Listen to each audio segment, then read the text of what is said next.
Before the death of Jesus on the cross was held in contempt. But now it is venerated.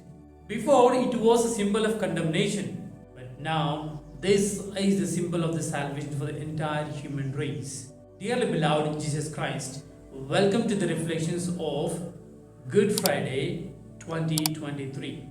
Little Johnny was a second grade student. He was moved from an old school to a new school, which was a Catholic school.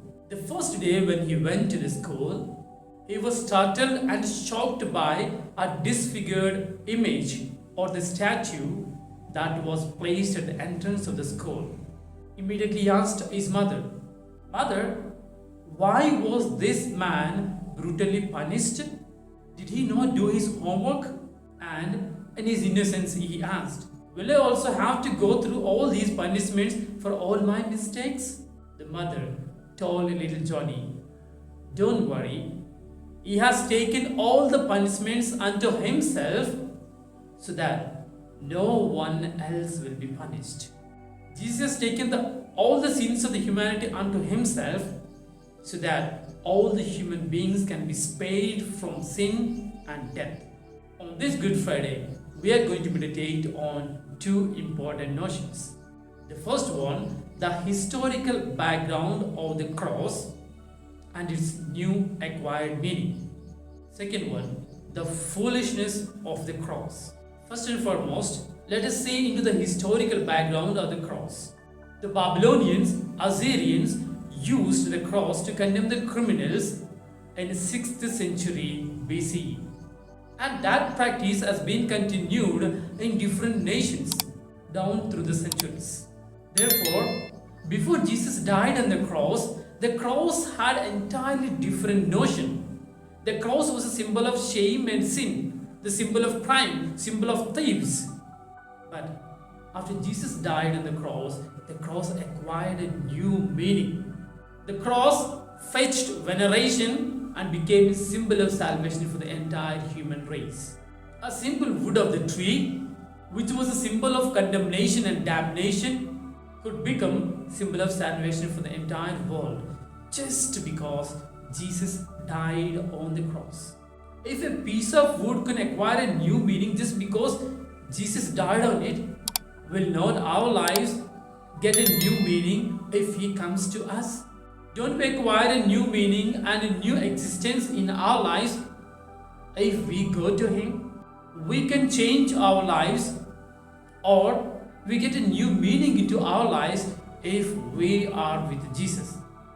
Secondly, let's meditate on the foolishness of the cross according to the world's notion.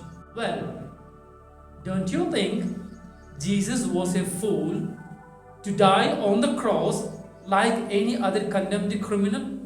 He had to come down from heaven, suffer like any human being, experience all the humilities, and then die like a criminal, half naked.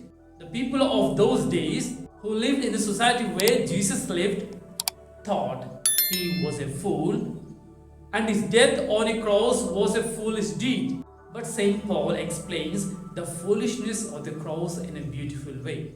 In the first letter to the Corinthians, chapter 1, verses 18, we hear, "The cross is a foolishness for those who are perishing, but for those who are believers in Christ, it is a power of God." Therefore, understand, the cross is a foolishness, sin, and shame for all those people who are pagans, who don't understand the will of God, who don't regard the salvation plan of God. We should never consider the death of Jesus on the cross as a weakness. Therefore, dear brothers and sisters in Jesus Christ, on this Good Friday, let us try to understand two important notions. The first one, the cross could acquire a new meaning just because Jesus died on the cross. Similarly, we can add to our life a new meaning if we adapt Christ into us. Secondly, death of Christ on the cross is a foolishness to the entire world, but for us, it is a power of God.